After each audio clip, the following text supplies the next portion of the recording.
আসসালামু আলাইকুম প্রিয় ফেসবুক বন্ধুগণ। এই যে দেখেন একটা লেকের পাড়ে আসছি ঘুরতে। অনেক চমৎকার একটা লেক, দেখতে যেরকম মানে পরিবেশটা সেরকম। মানে এখানে অনেকেই ঘুরতে আসে।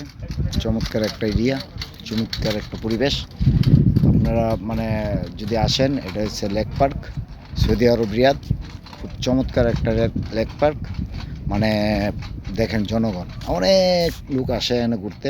ছুটির দিন আজকে সৌদি আরবের ন্যাশনাল ডে, তার জন্য অনেকেই ঘুরতে আসছে। অনেক লোক, দেখেন কত চমৎকার একটা এরিয়া। মানে দেখতে খুব ভালো লাগে, তার জন্য অনেকক্ষণই আমরা এখানে ঘুরতেছি, দেখতেছি। লেক, চমৎকার একটা লেক। ওই সাইডে ওই পাশেও খুব চমৎকার, ওই পাশে গেলে আরও ভালো লাগবে। তো দেখেন, আমার খুব ভালো লাগলো, তার জন্য ভিডিও করলাম। আর ভিডিওটা যদি বিন্দুতে ভালো লাগে থাকে তাহলে লাইক শেয়ার কমেন্ট করে দেবেন। ওকে, সবাই ভালো থাকবেন, সুস্থ থাকবেন এবং নিরাপদে থাকবেন। আল্লাহ হাফেজ, আসসালামু আলাইকুম।